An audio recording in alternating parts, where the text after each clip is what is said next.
This is the HOKA Cielo X1 3.0, and it might be one of the most aggressive road racing shoes HOKA has ever made. Not the most stable, not the most forgiving, but possibly the most unapologetically fast. And the big question isn't, is it quick? Because that part is kind of obvious. It's really, who's this for? Hey, I'm Jim and you're watching RaceDay, where I share my honest take on the shoes I'm running in as a 50-year-old runner who's still chasing personal bests. This isn't about hype, this is about whether a shoe like this makes sense in the real world for tired legs, for long training blocks, and for races that don't always go to plan. Can a shoe like this actually help me to hold pace when it matters?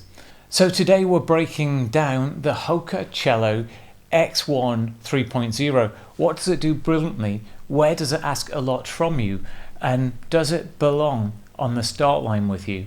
Let's be clear straight away. This is not a daily trainer. It's not even a comfortable super shoe. This is a race day weapon. HOKA already has the Rocket X3, a fast, stable, slightly more forgiving carbon shoe. The Cielo X1 3.0 sits above that. It's lighter, more aggressive, and more demanding. This is HOKA saying, if you want everything we've got, here it is. So let's run through the numbers. The Cielo X1 3.0 weighs in at around 200 grams in my size 9. That's light, but not the lightest shoe on the market, though it is light enough that you can feel it immediately.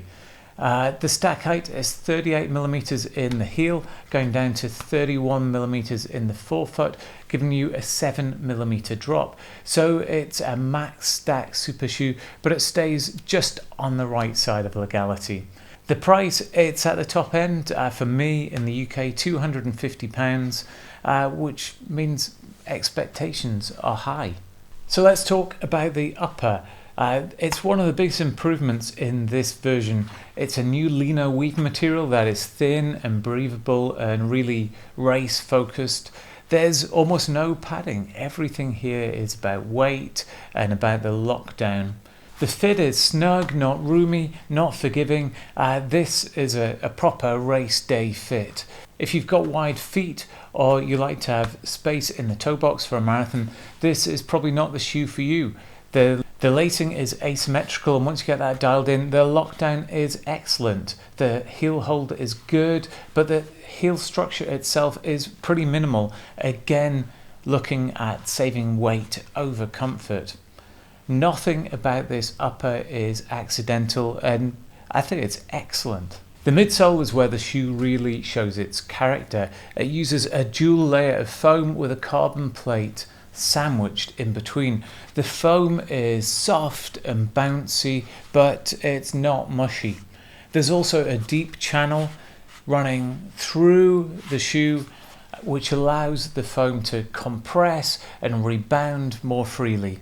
And the result, a shoe that feels incredibly propulsive when you hit the right pace. The rocker is aggressive. You know, this shoe really wants to keep you moving forward. And when you're running at marathon pace, half marathon pace, or threshold, this thing really comes alive.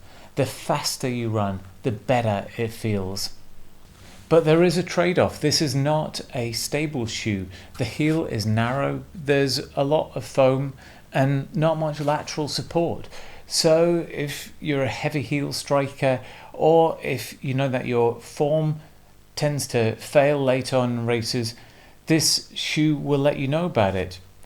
You can feel some wobble at slower paces in warm-ups and cool-downs. I guess it's just a shoe that doesn't want to be jogged in. Compared to the Rocket X3, this shoe is faster, but it's also less forgiving, and that's the deal that you're making when you go for this shoe. The grip is better than you might expect. The outsole uses a polyurethane material, and once it's scuffed in, the traction, even on wet ground, is pretty solid. The durability looks reasonable for a race shoe, But let's be honest, this isn't something that you're going to be putting hundreds of miles into. This is a race day and key workout shoe, and I think you just have to treat it like one. So could I race a marathon in this?